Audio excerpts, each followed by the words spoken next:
Renova-me, Senhor Jesus. Já não quero ser igual. Renova-me, Senhor Jesus. Põe em mim teu coração, porque tudo que há dentro de mim precisa ser mudado, Senhor, porque tudo que há dentro do meu coração que precisa mais de ti, porque tudo que há dentro do meu coração que precisa mais de ti.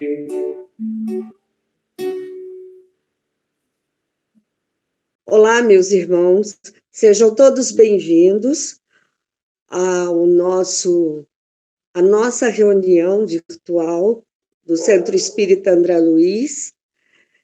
Estamos felizes por estar levando para alguns irmãos a nossa audição e esperamos que alguns de vocês estejam conseguindo acessar o nosso canal.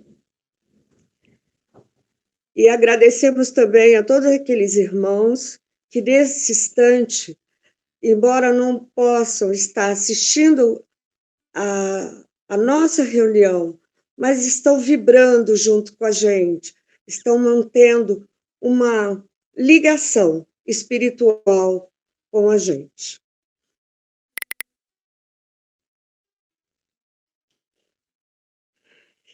Jesus amado, aqui estamos mais uma vez para te pedir, Senhor, em nome de toda a espiritualidade amiga,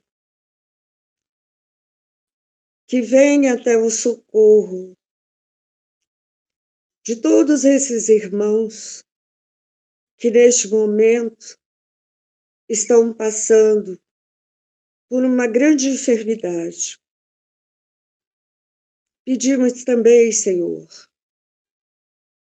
que, se por acaso nós também passarmos por este período, que nós tenhamos força e coragem para suportar. Pedimos pela nossa casa, por todos os nossos diretores, que eles possam, nesse instante, estar acolhidos. Pedimos por os nossos irmãos desencarnados nessa pandemia, que esses irmãos possam ser recebidos com todo carinho pela espiritualidade amiga. E desejamos que nesta hora a luz, a paz se faça presente em cada um de nós, para que nós possamos, com grande fervor, elevarmos os nossos pensamentos até Jesus, em socorro a toda a humanidade. Pedimos também para que o nosso irmão palestrante possa ser intuído na mensagem que veio nos trazer. Ao nosso músico, por essa música que nos trouxe um louvor, que esse louvor possa ir aonde esteja, nesse instante, necessitando de uma voz, de um clamor para a sua cura. Que assim seja. Boa noite a todos. Muita paz, muito amor, muita serenidade nesses momentos desafiadores de contenção social, confinamento, quarentena, que acreditamos ser absolutamente necessária em face da voracidade de contaminação rápida deste vírus devorador que tem desafiado, como eu disse, as autoridades de saúde e os governos do mundo inteiro. Nós estamos vivendo uma crise, então. Para Joana de Ângeles, no 2º capítulo do livro Encontro com a Paz e a Saúde, ela nos remete a várias reflexões, dentre as quais o conceito da palavra crise, que ela vai buscar do sânscrito, em que lá, pelo menos, tem um significado de purificação. Crise e purificação têm o mesmo significado, porque crise vem de crisol. Crisol é uma substância química utilizada lá, evidentemente, né, para a separação ou depuração das impurezas, né, do ouro, de materiais, ou melhor, de metais preciosos, digamos assim. Então, o crisol é essa substância que separa ou promove nessa depuração das impurezas. Tem um outro o que nós fomos buscar, um outro conceito de crise, do latim, por exemplo, crisis, e do grego crisis, momento de decisão e de mudança súbita, é um outro conceito. E uma interessante, em nome da medicina, que crise trata-se de um momento em que define a evolução de uma doença para a sua cura. Então, a crise é o momento apoteótico da cura ou da morte, e chama-se crise.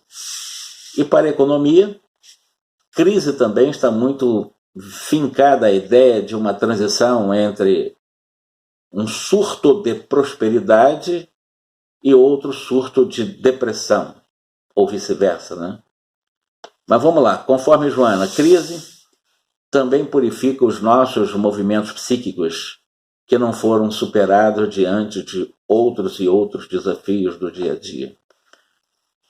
Então, a crise existencial, ou a crise psicológica, ou a crise purificadora dos nossos momentos psíquicos, ela se faz presente exatamente porque trazemos os quistos daquilo que tinha que ser superado e não foi ante os desafios das experiências de nossa vida física e também vida de uma forma geral espiritual.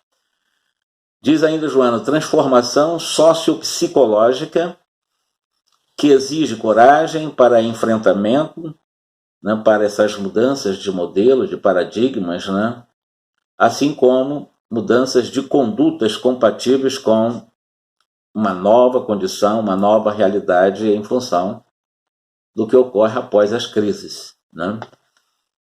Por exemplo, a Joana de Ângeles vai falar que atualmente, né, de alguns anos para cá, muitas crises surgiram, seja de valores morais, seja de valores psicológicos, e ela vai citar alguns no campo dos fenômenos, dos abalos sísmicos, das erupções vulcânicas, tempestades, ciclones e assim vai, né? E muitos outros em que, queira ou não queira, nós sofremos os distúrbios, né, dos efeitos, ou os efeitos desses distúrbios da própria natureza, né?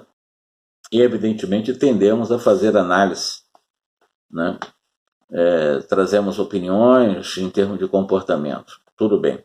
Diz ainda ela, no universo existe um movimento de cooperação e não de competição. Então, a ideia de que no universo existe essa ideia cooperativa, essa ideia de em que a solidariedade, né, que é a palavra-chave, né?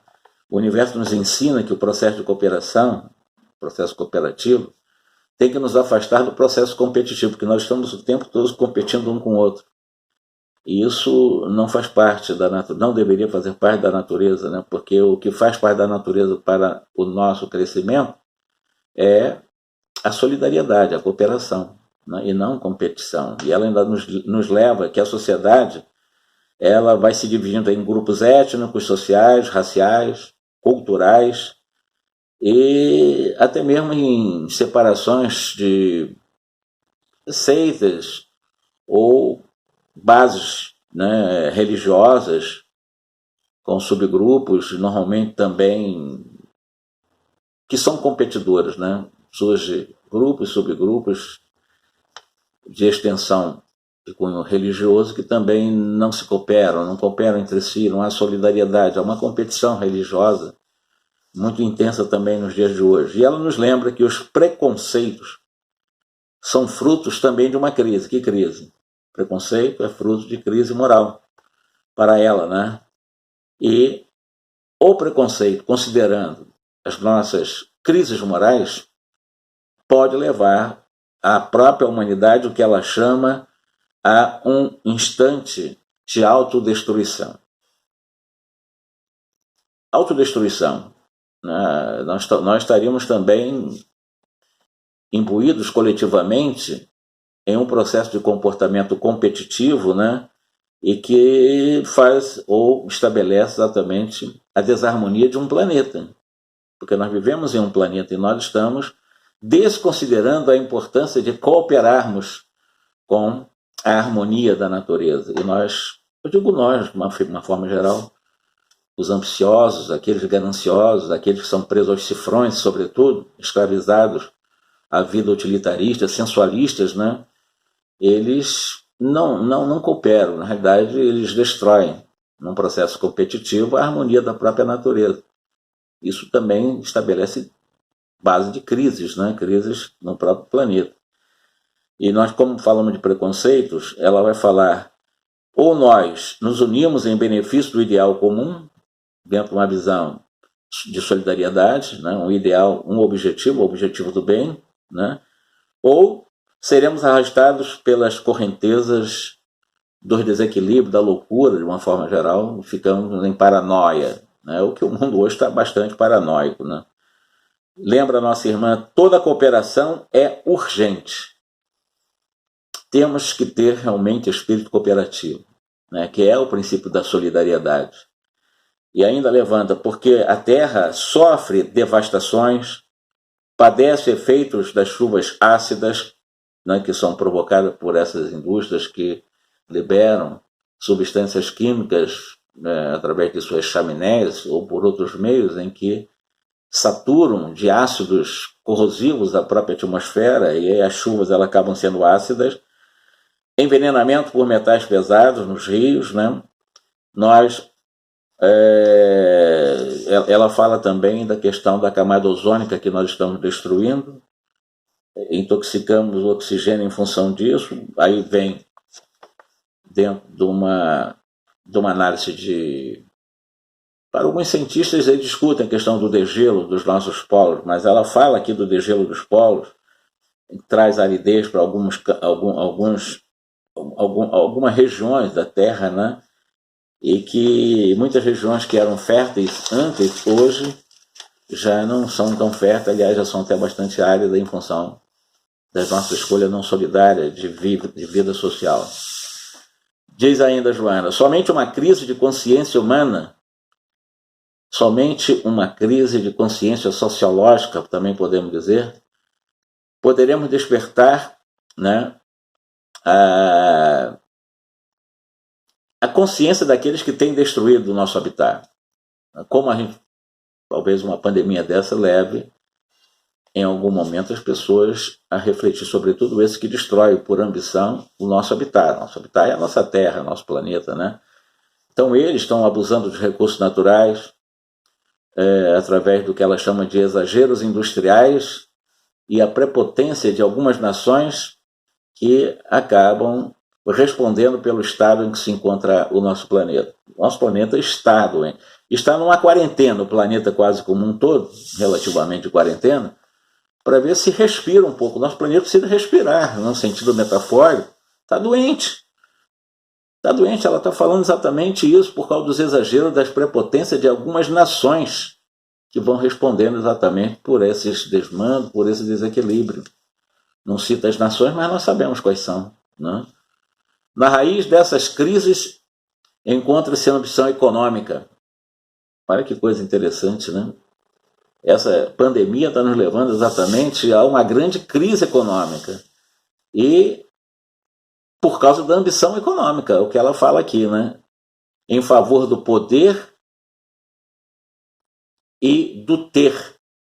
Se não forem tomadas medidas urgentes em favor da vida, o caos se expandirá. Ela fala isso aqui na década de 80, 90. Isso não fala de ontem, ela falou já tem tempo, já tem algumas décadas que ela fala exatamente sobre isso. Lembra a mentora de Edivaldo? Nossa sensibilidade emocional e os avisos do inconsciente profundo ou do subconsciente atual promovem alterações sustentando a individualidade e a personalidade. Aí ela já vai entrar na área mais de uma análise individual, pelo menos quando ela vai falar de sensibilidade emotiva, né? Em que o nosso inconsciente mais profundo, ou do subconsciente atual, né, vão com possibilidade de alterar, né, a nossa individualidade e alterar a nossa individualidade. Nós somos indivíduos que temos uma personalidade, então nós somos indivíduos que temos uma personalidade. Jorge não é o indivíduo, ele está no indivíduo. Isso não é difícil entender. Eu não sou o Jorge, eu estou com o nome. Quando eu desencarnar, de que vai valer meu nome? Do que vai valer meu CPF? Do que valerá exatamente o meu RG? Não tem nenhum sentido, né? Porque isso é transitório, isso tudo passa. Então, considerando que isso é personalidade e não individualidade, embora faça parte da individualidade, mas não é a individualidade. Parece que está mudando de assunto, mas ela está nos levando a refletir, para que nós possamos refletir sobre nós. Os desafios da vida,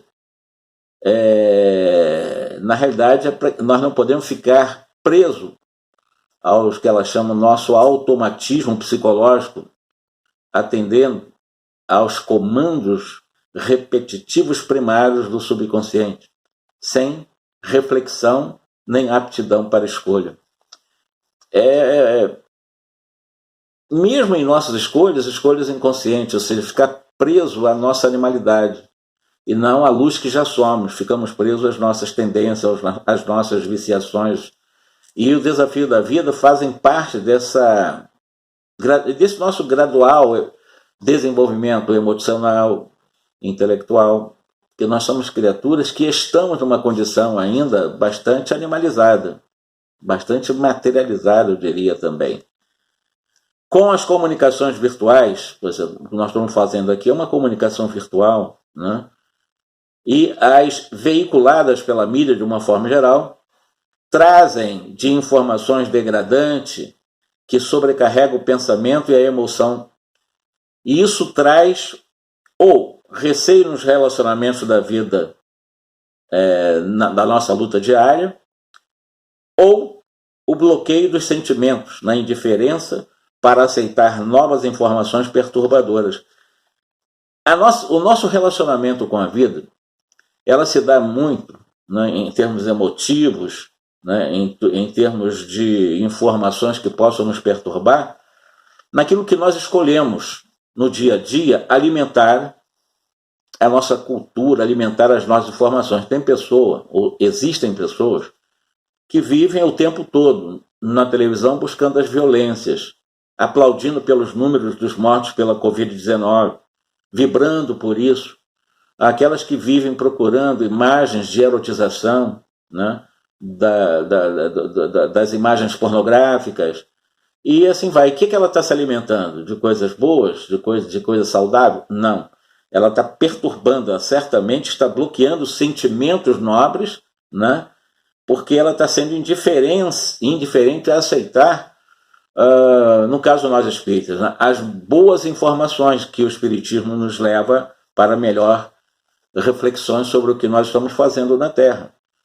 Não adianta eu achar que vou ter saúde, vou ter paz, vou ter tranquilidade, vou ter saúde, me alimentando daquilo que me intoxica, daquilo que me traz doença, né? O erotismo, a violência, e assim vai.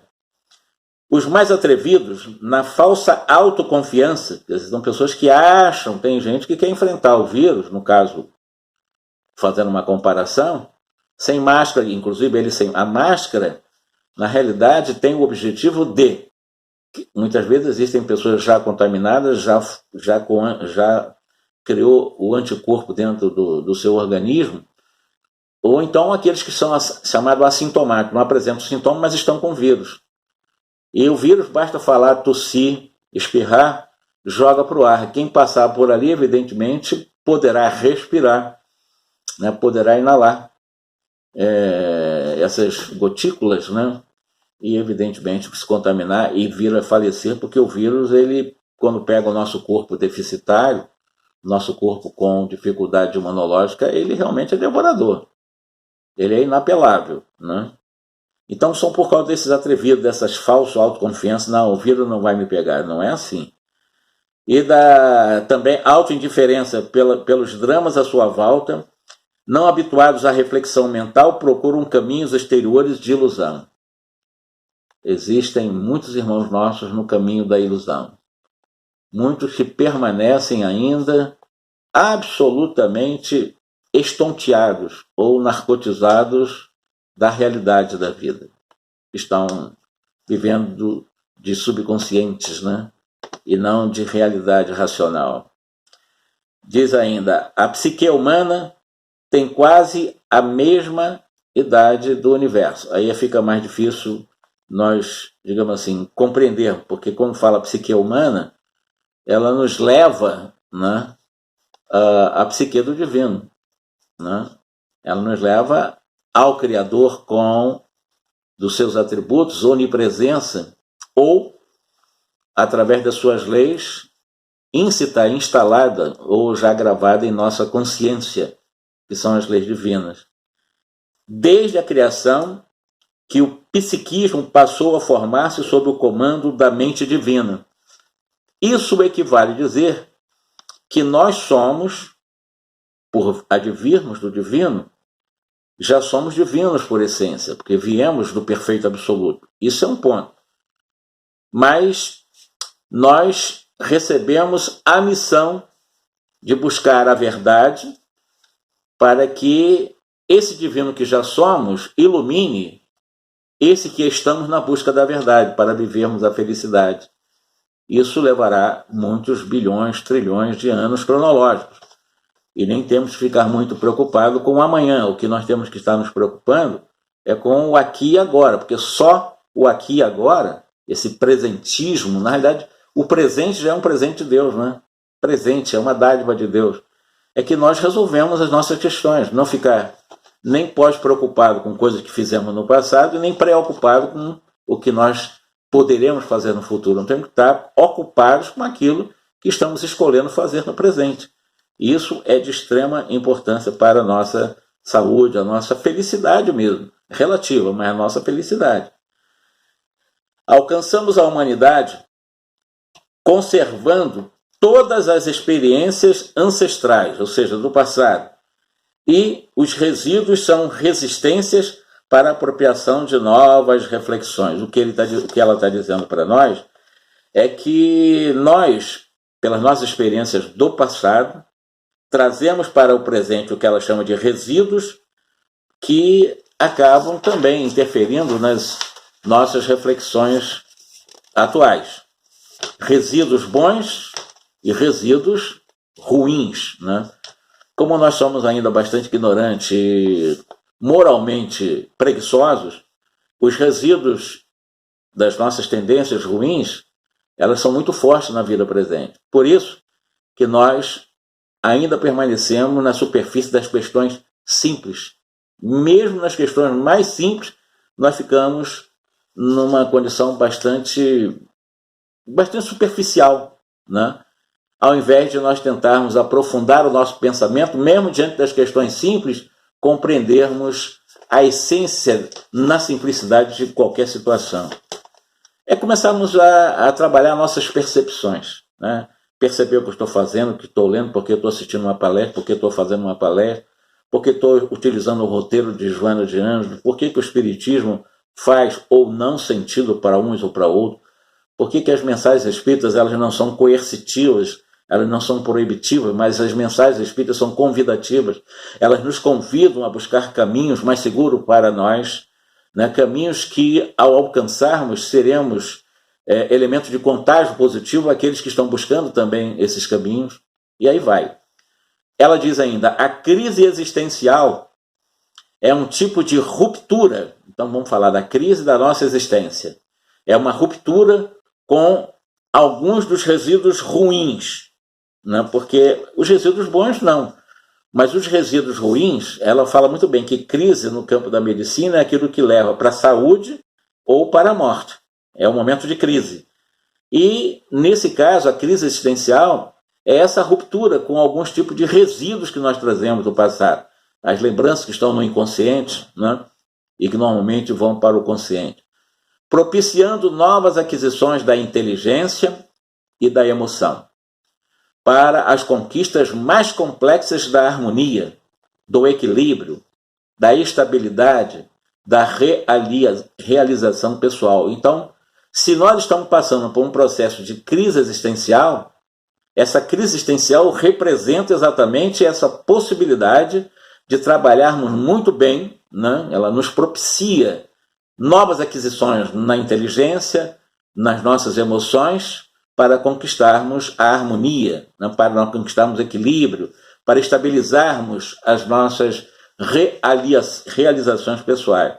É a atenção, estarmos atentos ao que nós pensamos, né? Buscar o nosso autoconhecimento, né? Procurarmos conhecer um pouco mais. Quais as nossas tendências, se elas são más tendências, e eu já sei que não são boas tendências, eu tenho que me esforçar para que transforme as más tendências em boas tendências. Não foi o que o Allan Kardec disse? Se reconhece o verdadeiro espírita pela sua transformação moral e pelo esforço que ele emprega para dominar as suas más tendências? É nos esforçar, não é forçar nada. Esforçar o tempo todo, sem forçar barra, apenas esforçando, não entrando em preguiça moral, em ociosidade, cruzar os braços, jogar para baixo do tapete as nossas tendências negativas. Não, nós temos que trabalhar nos esforçando para desenvolver as virtudes que nós sabemos que já possuímos também, né? Nós somos o que ela diz, um elo que une e reúne todos os seres na família universal. Por enquanto, terrestre, avançando para Deus, que é a meta mais elevada e que será alcançada gradualmente. Então, gradualmente, qual é a nossa meta? É estarmos exatamente em curso ligado, né? Exatamente com ou reunidos com essa família mais divina. Nós somos humanos. Na realidade, nós estamos humanos. É transitório. A humanidade em nós é transitório. Mas estamos indo em direção exatamente como esse elo universal para o encontro nessa união com a família universal, né? Com a divina família universal, hoje terrestre, mas amanhã celestial. Isso aí que vai dizer que um dia deixaremos de ser humanos, né? Isso que leve trilhões de anos, mas nos tornaremos espíritos puros, como Jesus, que é o nosso modelo, que é o nosso guia, que passou por essas etapas e que chegou à purificação, né? Muito sobre-humana. Jesus, não podemos dizer que é humano. Ele é um espírito puro e um dia chegaremos a essa pureza também. Se compreendermos, ou se entendermos a crise emocional como um purificador psicológico, quer dizer, aqueles que estão em crise, se compreender que essa crise é importante para purificar as nossas condições psíquicas, vejam bem, avançaremos para novos enfrentamentos, para novas realizações que são essenciais no transcurso da nossa existência. Isso equivale a dizer que nós temos que compreender as crises pelos quais nós passamos, e todos nós temos momentos de crises, né? Ou seja, pelas emoções, ou seja, dessas emoções, o medo, né? A incerteza, a falta de fé, a desesperança, Nós temos que aprender a trabalhar isso, né, para que nós possamos ter fortaleza e com novos enfrentamentos, porque nós teremos que enfrentar o tempo todo os desafios para chegarmos à angelitude. Isso será gradual, não é do dia para a noite, nem numa encarnação.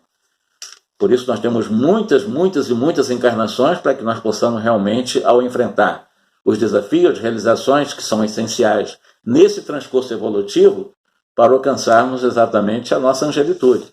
É só nós debruçarmos sobre a questão 115 do Livro dos Espíritos, nós vamos entender isso. E nós vamos chegar exatamente na busca da verdade a viver a pura e eterna felicidade, né? Mas para isso uns vão um pouco mais rápido porque são atentos, né? Estão o tempo todo procurando saber quem é, né? O autoconhecimento. E outros são desatentos e se deixam levar pelas ilusões, pelas paixões, pelos arrastamentos negativos. As crises existenciais, diz ela aqui,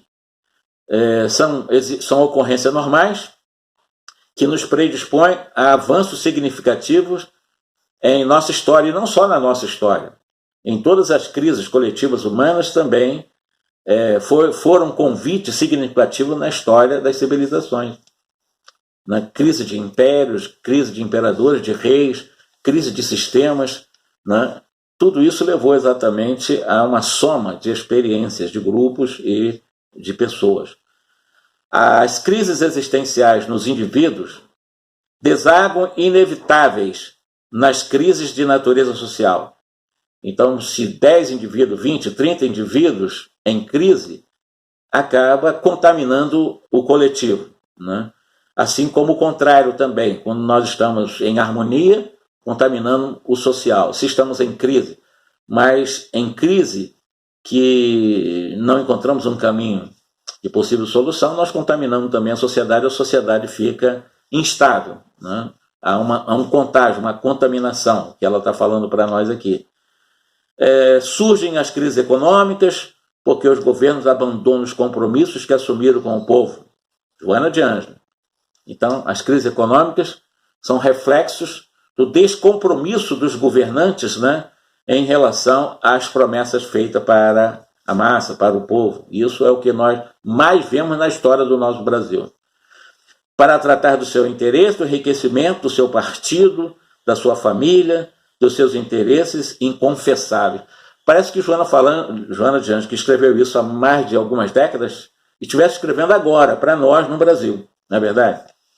É exatamente isso, né? Essas crises econômicas são respostas do que as pessoas fazem com os recursos que deveriam ser investidos de alguma forma para dar um pouco mais de harmonização de vida coletiva. Essa é a ideia. E aí vai. Como nós estamos já no finalzinho da nossa fala, porque o nosso tempo, considerando o vídeo, não pode ultrapassar a 30 minutos, ela ainda diz: as crises sociais culminam em convulsões de poderes. As massas insatisfeitas rebelam-se e são fulminadas.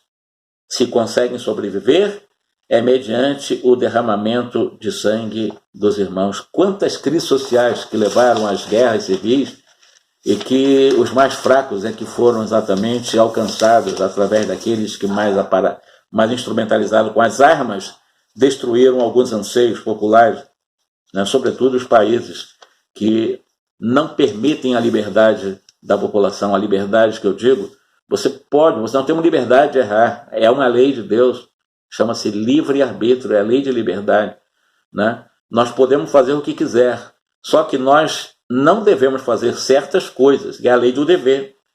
Então, se eu posso, dentro da liberdade, eu tenho o dever de saber o que fazer para não me escorregar em erros também permanentes.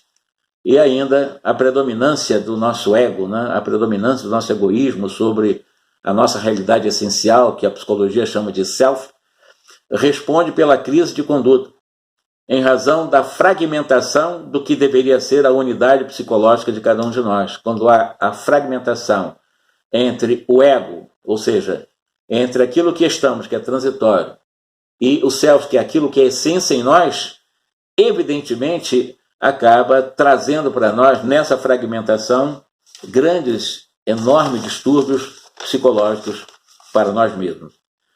Cabe-nos agora, nas palavras finais, um convite para que, nesse momento de crise, possamos aproveitar os minutos, segundos, possamos aproveitar o convívio com os nossos familiares e buscarmos escolher pelo pensamento, pelas palavras ou pelas próprias atitudes as melhores coisas, né? As melhores opções, porque é um momento de crise.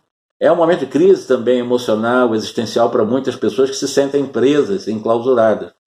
Vamos pensar nisso e seguir o preceito de Jesus. Vigiar e orar. Vigiar as nossas emoções, os nossos sentimentos. E orar. Que Jesus nos abençoe. Pai de amor e bondade, agradecemos nesse instante por esses minutos em que aqui estivemos. Agradecemos as palavras que nos servem como roteiro para a nossa vida, que nos serve de encorajamento. Pedimos novamente por esta casa, por todos os cantos deste local, que ele possa ser vasculhado e que nenhum espírito malfazejo venha tentar destruir ou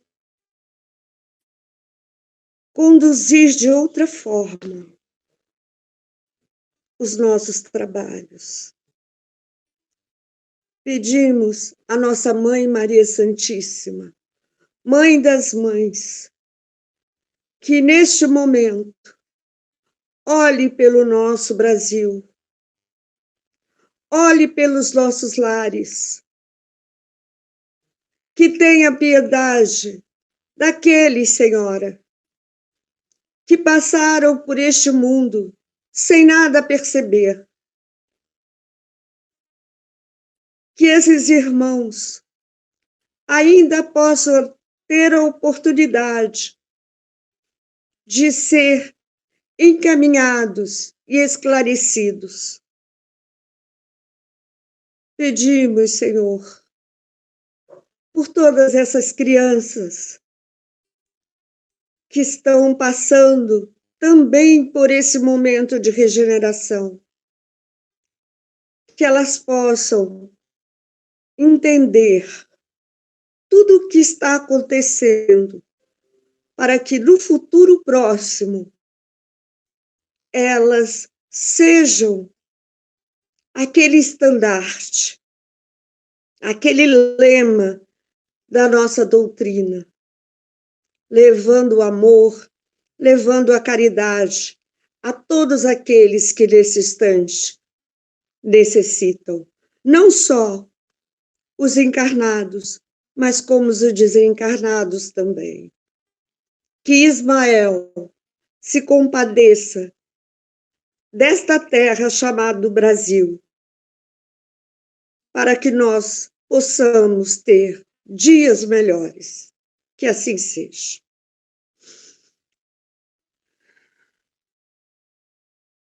Olá, meus amigos do Centro Espírita André Luiz. Nesse momento de isolamento social pelo coronavírus, as doações diminuíram muito e o CEAL possui despesas fixas e precisa se manter funcionando. Temos os salários dos funcionários, as despesas de manutenção da casa como água e luz, ou seja, as contas não param de chegar. Sem falar que temos também uma obra em andamento que não pode ficar parada para não perder todo o investimento já feito. Por isso, não deixem de fazer doações de qualquer valor. Pode ser via transferência bancária por meio das contas do Banco do Brasil e Caixa Econômica Federal. Mais informações no nosso site www.cealdf.org.br. O CEAL conta com a sua contribuição.